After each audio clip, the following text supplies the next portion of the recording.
Joseph Désiré Mobutu, 25 ans après sa naissance au ciel. Nous parlons de la naissance au ciel plutôt que de la mort, parce que nous croyons en la vie éternelle. Jésus-Christ nous a dit, celui qui croit en lui, même s'il meurt, vivra. C'est pas ce que je veux voir. Une vie sans tâche vaut une vieillesse. La supérieure et Dieu l'a aimé.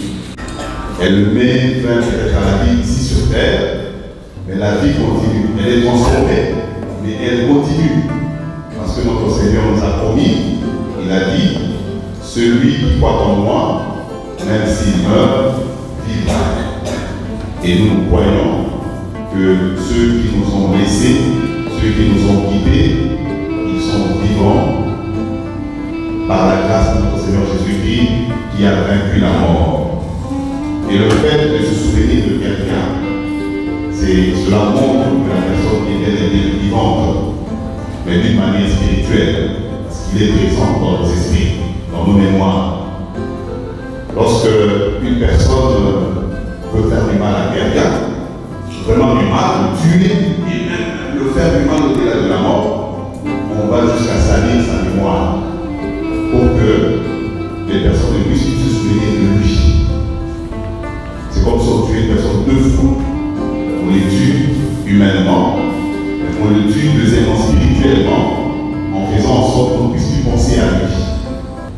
Ce qui signifie que ceux qui meurent physiquement, ceux qui nous quittent, ils restent vivants dans nos esprits, dans nos pensées, et c'est lorsque nous nous souvenons d'eux que nous les amenons à être présents. Il y a 25 ans, mais qui pour nous restent vivants dans nos mémoires, nous donne l'occasion justement aujourd'hui de pouvoir penser à lui et rendre grâce au Seigneur. Comme chrétiens, nous avons l'habitude de rendre grâce au Seigneur, même si la personne meurt, nous rendons grâce au Seigneur pour le don de la vie. Le Seigneur, qui l'avait appelé à la vie, lui a donné le don le plus précieux, le don de la vie. Et le Seigneur n'a pas manqué à lui combler de ses grâces durant sa vie ici sur terre.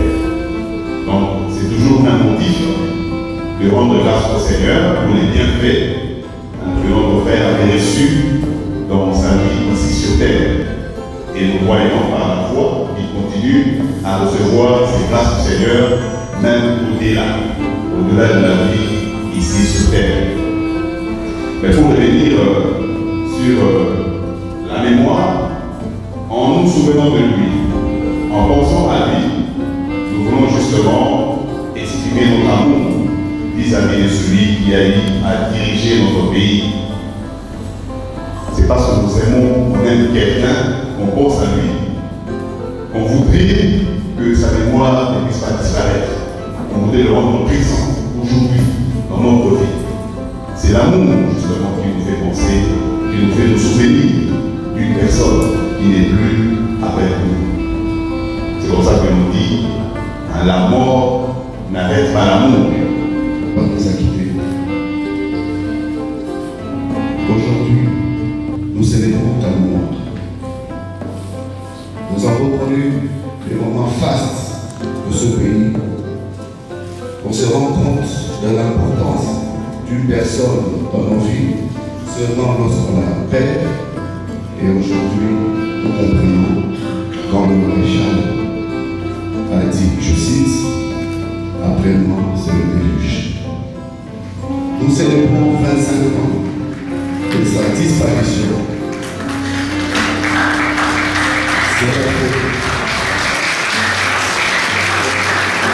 C'est après aussi 25 ans aux années et aux zones troubles.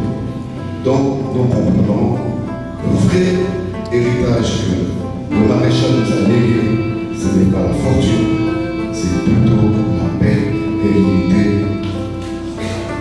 nationale. L'Afrique, je cite, au fond, c'est ce que nous voulons.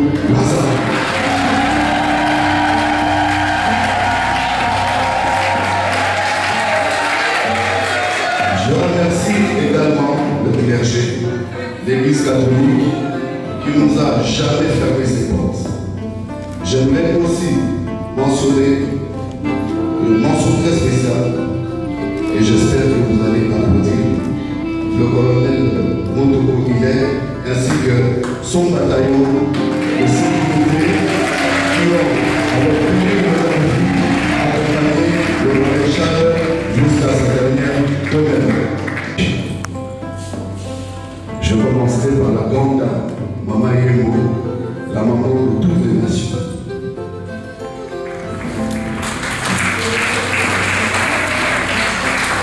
Mention très spéciale à la très grande dame, Maman Cécé Yatsine.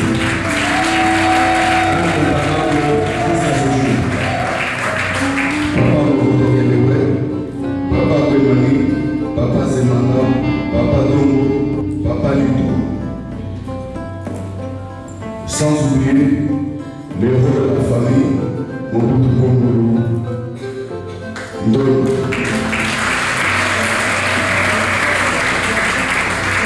Que tous reposent en paix dans la félicité au Seigneur. D'abord, mes sincères remerciements à vous, les chevaliers de la plume, car vous constituez le quatrième pouvoir, on l'a toujours dit, qui évolue avec le média grandi. C'est un honneur pour nous, la famille, de vous avoir parmi nous, ainsi que tout le monde qui a répondu présent à notre appel. Mais sachez une chose, le maréchal Mobutu Sese Seko Kukumbwendu wa Zabanga, notre père et père de notre patrie, était un grand homme. Le genre de ces hommes-là, de ces tremplins-là, ne sont plus les hommes qui appartiennent à leur famille. Mais ils appartenaient plutôt à leur pays, à l'Afrique tout entière et au monde. C'est-à-dire, le maréchal Mobutu n'est pas mort. 25 ans durant, vous avez suivi l'officier ici qui a dit la messe le dire. Il y a eu une idéologie derrière sa gouvernance, celle de conserver l'intégrité territoriale de notre patrie et celui de lutter contre le tribalisme. Je crois que ce sont les grands acquis nous légués par le fait président Mobutu qui seront perpétués de génération en génération. Raison pour laquelle il ne vivra jamais dans nos cœurs, dans nos pensées. À chaque fois qu'on parlera de la République démocratique du Congo, eh ben, on parlera du maréchal Mobutu Sese Seko Kukumbwendu wa Zabanga. Voilà. Attends le rapatriement de la dépouille mortelle de Joseph Frédéric Mobutu, parce que là nous avons assisté à celui de Lumumba, Emery Patrice Lumumba, et c'est attendre le rapatriement de Mobutu. Merci beaucoup pour la question. Je crois que je ne saurais pas pour le moment vous donner une réponse précise à cette question, mais je peux résumer comme ça. Chaque chose a son temps. Vous savez le temps que ça a pris pour que la dépouille du feu Papa Patrice Emery Lumumba, notre premier ministre, soit le dernier des reliques, soit ramené au pays. Il y aura un temps pour ça et j'en suis convaincu. Et j'aimerais en profiter de par vos micros, de demander aux institutions du pays de prendre en main les choses. Bien sûr, la famille doit accompagner. J'ai mes aînés qui se chargent de ces dossiers-là, mais l'État congolais doit prendre les choses en main. Par exemple, à chaque fois que nous nous rencontrons le 7 septembre, c'est la famille et les amis et les mobutistes qui se retrouvent. Mais normalement, maréchal étant un patrimoine national, c'était à l'État congolais de prendre les choses en main par rapport à l'organisation.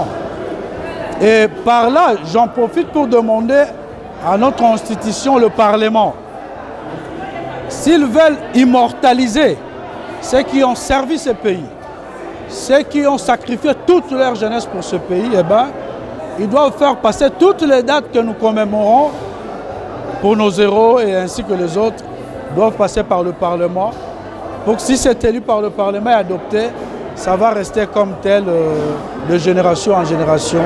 Je crois que ça serait une bonne chose. Et en citant, quand je parle de l'unité, vous savez ce que le pays est en train de connaître actuellement à l'Est. Ce que le pays est en train de connaître à l'Est va dans le sens de déstabiliser le pays. Souvenez-vous dans quelles conditions le feu maréchal avait pris le pouvoir. Mais qu'est-ce qu'il a fait pour pacifier le pays et rendre ce pays, donner la valeur, donc nous donner l'image d'une nation. C'est ce que je demanderai à tous les Congolais actuellement, de se liguer en un seul corps derrière nos forces armées qui se battent à l'est du pays et à Ituri, afin que nous puissions bouter dehors les ennemis de la paix et les ennemis de notre pays. Et par là, je veux directement m'adresser au peuple congolais de soutenir le chef de l'État, car c'est lui le commandant suprême de notre armée. On ne peut parler de l'armée sans parler de son commandant suprême, son Excellence Félix Antoine Tshisekedi Tshilombo, à qui j'ai beaucoup de respect et de considération, car de par ses fonctions, c'est l'actuel papa qui dirige le pays, quand papa disait Ekolobo Moko, Mokonzibo Moko, eh ben, allez-y comprendre qu'actuellement nous devons être tous derrière le président. Laissons de côté nos petites divergences. En lingala, on dit tangu nyoka koti nandaku, basaka nini. Tobomila nu nyoka to biseli, bongo to bongisa mambo bulibota. Je crois que c'est comme ça. Mettons-nous ensemble, comme ce fut le cas aux États-Unis, lors du 11 septembre, tout le monde sait qui s'est produit là-bas. Nous avions vu le président Clinton, le président Bush, le président Reagan, même le président Bush le père, se mettre ensemble. Même en France, quand il y a eu attentat dans le stade, nous avions vu le président Sarkozy, Hollande et les autres se mettre ensemble. Pourquoi pas ici? J'en appelle à la classe politique de prendre leurs responsabilités en main. Ce pays est constitué en grande partie par la jeunesse. Je demande à la jeunesse de notre pays d'être soudée, d'être derrière les institutions, le gouvernement, le Parlement, notre armée, afin que l'unité nationale, l'intégrité territoriale puisse demeurer et demeurera ainsi, tel que décidé par la conférence de Berlin en 1885, jeudi.